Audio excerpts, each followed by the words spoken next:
Writing chemical equations for ionic compounds that have transition metals, well, it can be a little tricky and require some extra consideration.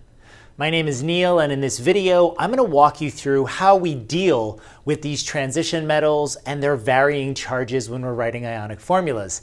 Thank you for being here. I'm excited to help you with this topic. Consider subscribing to the video and hitting that like button. It's truly appreciated. All right, let's get started.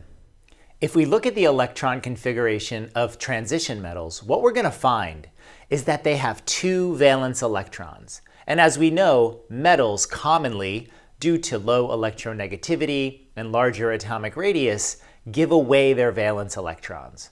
So when I encounter a name like this, zinc chloride, having the transition metal zinc, I make an assumption, which is that that zinc atom is going to lose two valence electrons, giving it a positive 2 charge.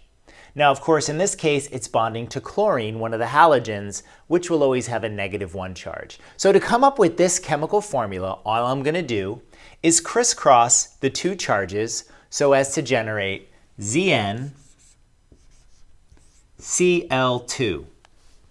And that's how you write a chemical formula for an ionic compound featuring a transition metal. But let's look at another case where things get a little bit more complicated. When we look at this name, we notice that there's a Roman numeral of 3 in between the metal and the nonmetal. What's that about? Well, it turns out that some transition metals, such as iron, have options when it comes to how many valence electrons they're going to lose. In this case, the Roman numeral 3 tells us that iron is losing 3 of its electrons, and that's why it's going to have a 3+ charge. Now I'm going to use that 3+ charge along with the standard 1- charge that halogens have, and I'm going to crisscross those numbers so as to write the correct chemical formula.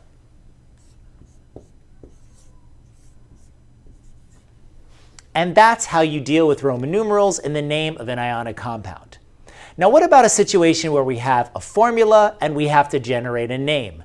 Let's look at that next.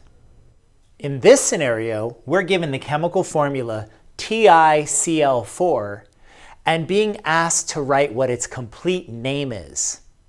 Now, we quickly realize that titanium is a transition metal. And when we spot a transition metal, we should be asking ourselves, are we going to have a Roman numeral in the name? Let's see. In this instance, when I think about what the charge of titanium is, I'm going to figure that out by reversing the crisscross. In other words, what I mean is this 4, based on the crisscross method, must have originally been the charge of the titanium atom. And of course, chlorine, being a halogen, well, they always have a charge of 1-. So by thinking about where the subscripts originated from, which is the charges, I then see that titanium has an unusual ionic charge. It doesn't just have a typical +2, meaning it didn't just lose its 2 valence electrons that transition metals have. So I'm going to include that 4 in the name of titanium. So we're going to name it titanium Roman numeral 4 chloride.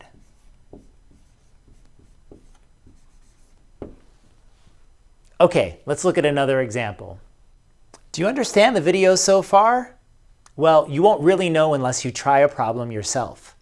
Here we have silver 1 oxide. Pause the video and write what you think the correct ionic formula is for this compound, and then come back to see the answer.